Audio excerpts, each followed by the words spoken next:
Hi, everybody. Welcome to Aisha's Med Corner. Today, I'm with Wahida, and we will talk about all about clinical research, so education, what life is like as a clinical research project manager, and then we'll talk about life as well. And these videos will be in 3 parts. So thank you so much for joining me today. Can you tell me a bit about yourself? Thank you, Aisha, for inviting me to this. Just to tell, my name is Wahida, and I'm 29 years old.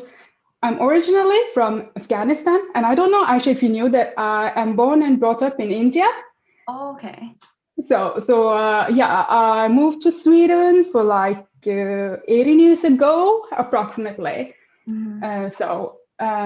I'm currently the national project manager at Biobank Sweden with affiliation to healthcare and academia.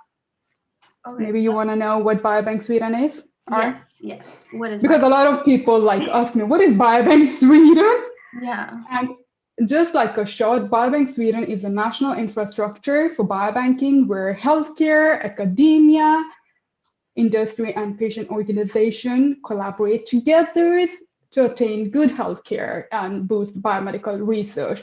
We're also part of the European infrastructure, which is known as Eric.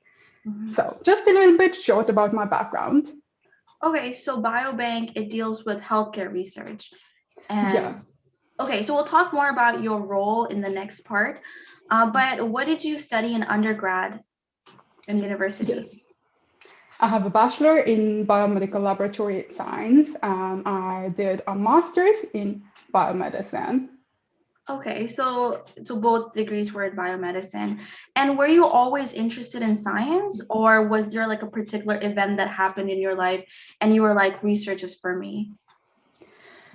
I believe I've always been interested in science since my childhood. I always thought that lab coats, I love it, and microscope, and the colorful chemicals in laboratory flasks that we see. Maybe it's not so true with colorful, but still, yeah, that was what made me so fascinated. And I love the lab experiments that we had in our biology classes. And I always look forward to these classes, and I really liked the lab environment, and I was like, wow, it's so fascinating. So that's what made me to go further and make a career into clinical research. Okay, so it was always very fascinating to you, right? Yeah, like science was something I was like looking toward, and I find it very, fascinating with human biology, and so understanding all the signaling pathways and so on. Okay, that's really cool. So you said you did masters in biomedicine, right? Do you think that it's necessary to do a master's if you want to go into project management or clinical research in general? Yeah, in my case and in Sweden, I would say yes, it is necessary because master level is considered to be a advanced level, and you have here in Sweden we had more research methodology included in the program syllabus, which will mainly prepare you actually for a PhD, but Mhm. it will also open doors for other career alternatives. My bachelor was like more focused on human anatomy, disease, and treatment, including lab techniques. During my master, I learned more on how to conduct research and the basic of clinical trial methodology. I gained extensive knowledge in the pathway from the idea to regulatory approval we have in clinical research. It gave me a better understanding of different phases we have in clinical research, also how to identify, the target lead, take that compound into the preclinical and clinical stage, and post-marketing surveillance, well, like seeing with the COVID vaccine, for example. Mhm. Yeah. So, and one course that really was useful that I got, that I had during my master was clinical drug development. Mhm. It helped me to a lot where I am today. And if you're interested into making into clinical research, I would recommend actually to take a similar course. Yeah.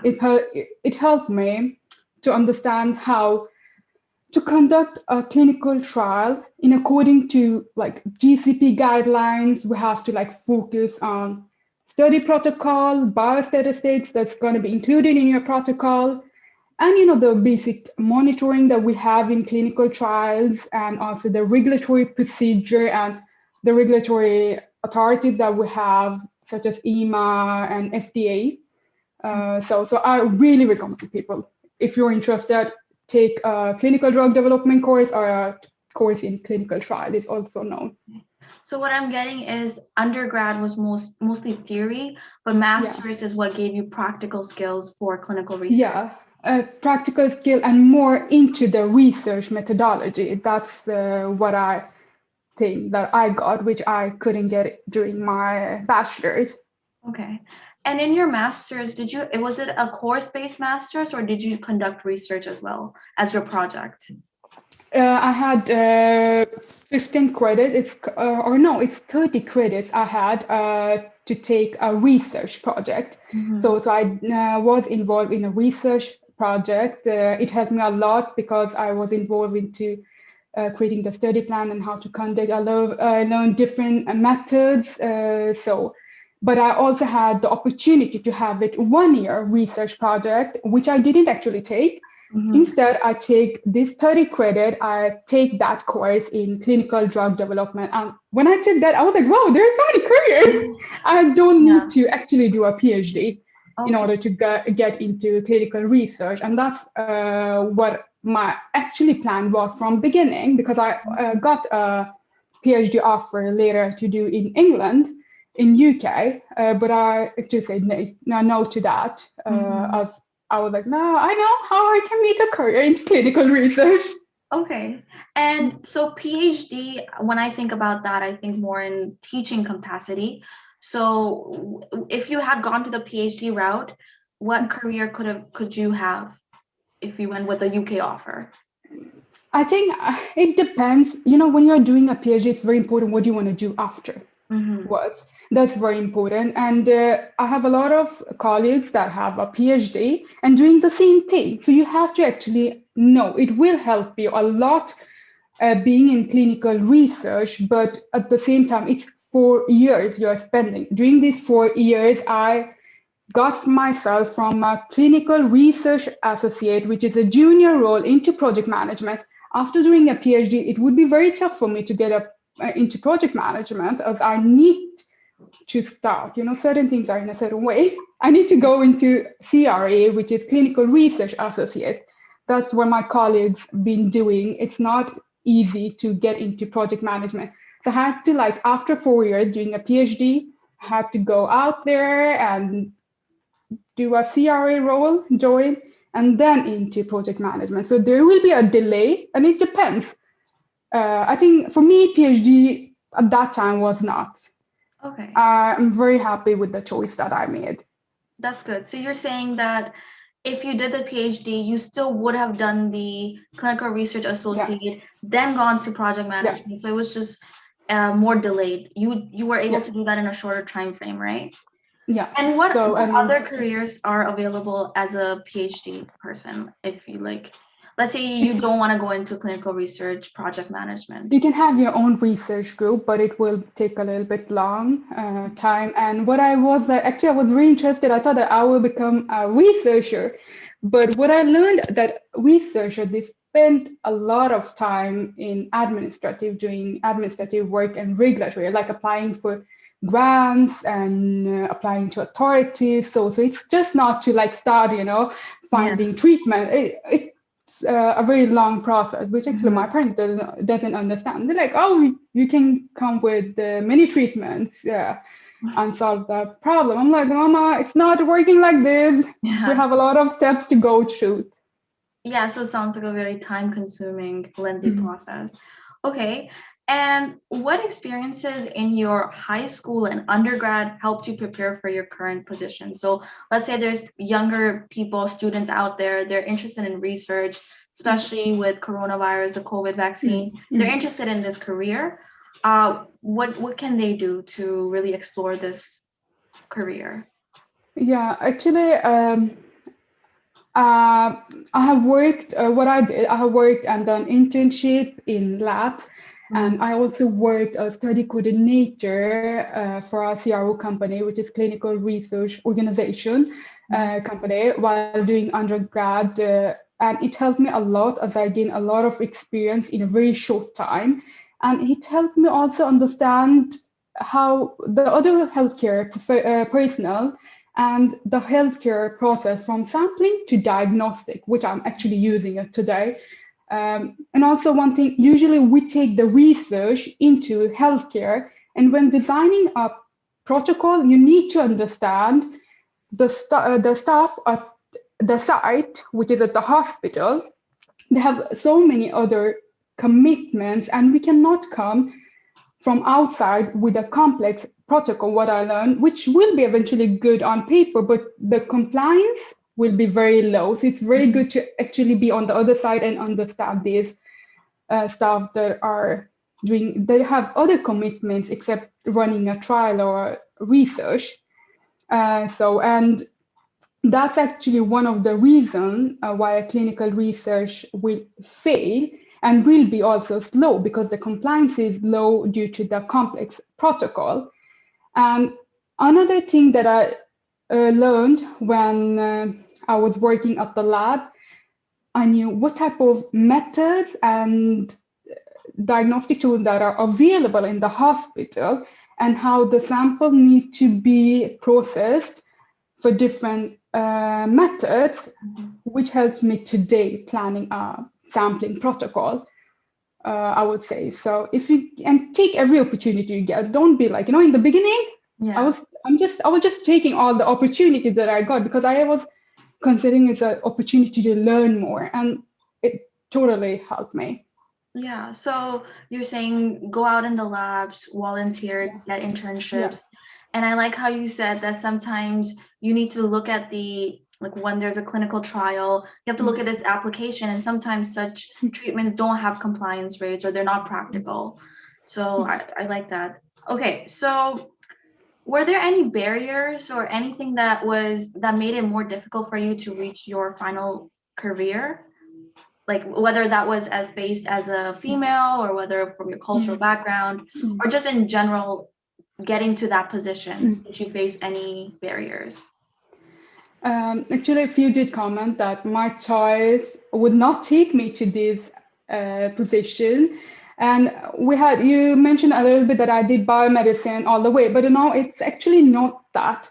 I did a bachelor in laboratory science and I did master's in biomedicine. When I did my bachelor, my ultimate goal was to do a Ph.D., but they told me if you're doing a bachelor in biomedical laboratory science, you won't be able to get an entry into the master's. When applying master, you won't be accepted in biomedicine, because in order to be accepted, I have to do my bachelor's also in biomedicine. Okay.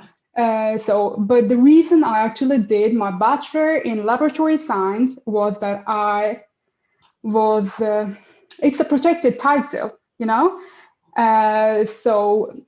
and it requires working license. And I was afraid, what if I can't become, if I won't be able to do a PhD? What if like after master, I won't be able to work? It will be very hard. If you don't have a working license, it's hard to get work opportunities or job in lab, because we do have the biomedical scientist, which is a protected title. So I was like, I want to be sure that I have a secure job, that I secured my job. So that's why I choose, because I want to have the working license. Like, I have. And I actually got accepted into masters in biomedicine. And that's something that I recommend others to do as well. I don't know how it's in another countries, but in Sweden, I know in UK as well, I think it's a protected title, biomedical laboratory scientist. Okay.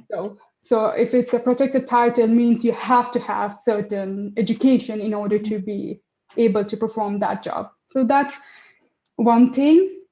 And also that it was not easy to get into project management. So to that, at least not in a very short time. Yeah. Even if I had the course in clinical trial or clinical drug development, which actually pretty much prepared for the role to be a project manager, you have to gain practical experience, and that's very important. And as I say, they also told me to get a PhD in order to be into clinical research, but thanks to this course that I'm talking about clinical trial, I explored that there are other careers in clinical research, and I encountered the clinical research methodology. And I started also with a junior role. I couldn't get into directly into the project management. It's not like this. I had a junior role as a clinical research coordinator. But Okay. I made it here. Yeah.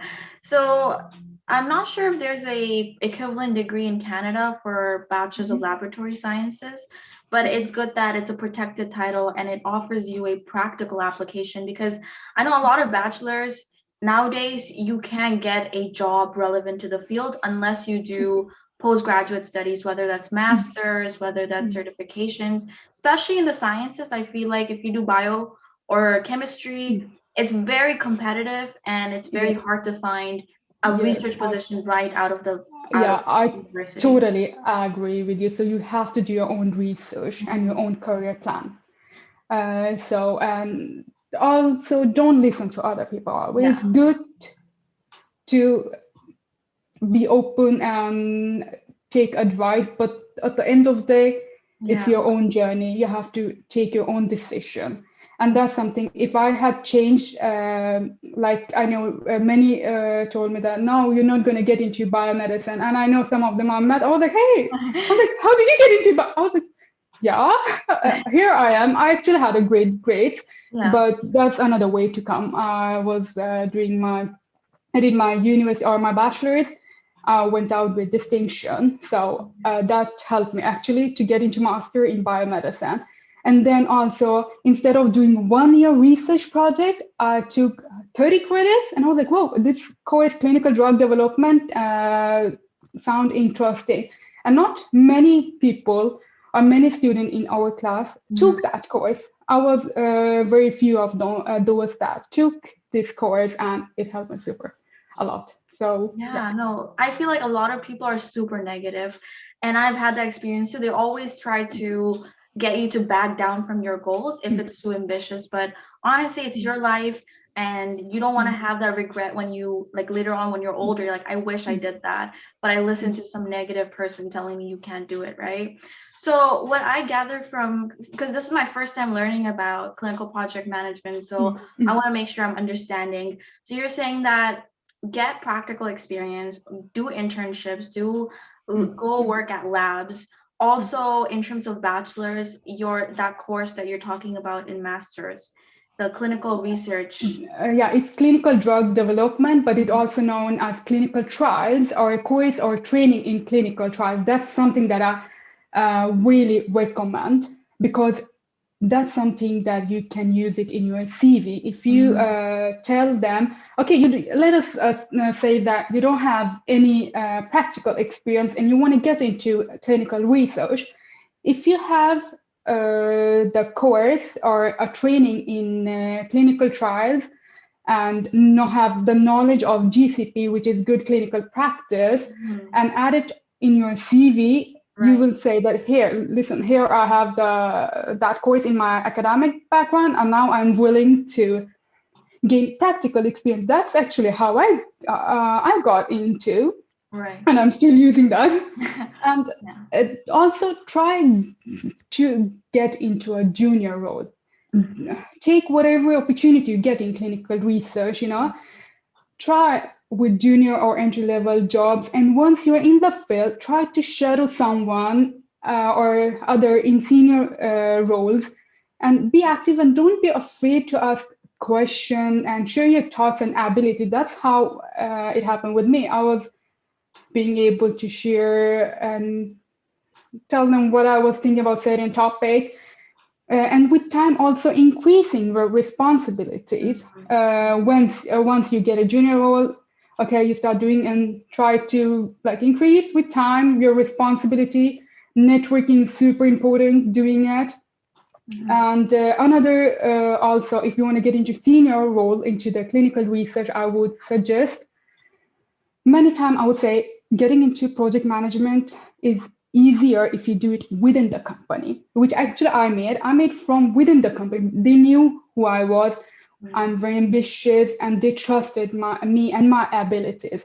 So go it from the inside and talk to your boss. I had like, we do have regularly, I don't know if you have in Canada, but you do have regular meetings with or every year with your boss where you actually talk about your ambition, your goals, what you want to improve, and tell them that you're interested, you want to grow, you want to have into the senior leadership role, you're interested taking more responsibility, and your head of department will help you because they of course want to have you in their company. Right. As the new recruitment does cost a lot, and they don't know what they will be getting in. And if they know a person they are trusting, they totally will win into taking that person into another role.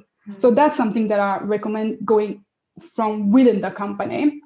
And also try to getting a certificate and training in project management during your academics. There are actually course. I was actually willing to take that course into project management at university, but that was very good. I got offered that course through my company or organization, and I was like, I went to my head of department. I was like, now I'm a project leader, very good, but I also want to know the theoretical aspect, know the project management methodology. So, and I showed them this course, and where I was able to get a certificate. And they were like, okay, it's good. You can apply for that course. And I could do it like during my working hours. Okay. Another suggestion, because many jobs do require in management a role that you have a certificate in project management. So another. Okay, wow, those are amazing tips. So you basically did bachelor's, then master's, then you got a role as a associate in clinical Yeah. research. But then through your hard work and you were trying to show the superiors that you can go further, you can progress further, and you also made sure to do like certifications while working. Yeah, and I know one of my other colleagues, she went private, she got private training. And at that time we hadn't the budget. The budget is important, but we will get. She did it separately. And I know other people, they took that course at university. But if you have you can take that course also at university, or you can, if you're working, you can introduce that course to the head of department and tell them in order for me to be a good project manager, I need this certification or I need to go. And usually they won't say no. Of course, sometimes the budget is not good, but it doesn't hurt to have a talk. Yeah, I think the hardest part is getting your foot in the door, like that one, the first initial position is super hard to get. Once you're in it, you can really progress up to the different levels. So yeah, that was actually really helpful. So we're gonna go to the second part where I'll ask you more about your work, what you do as a project manager, but be sure to check out part 2, okay? So thank you so much, Wahida. This was really helpful.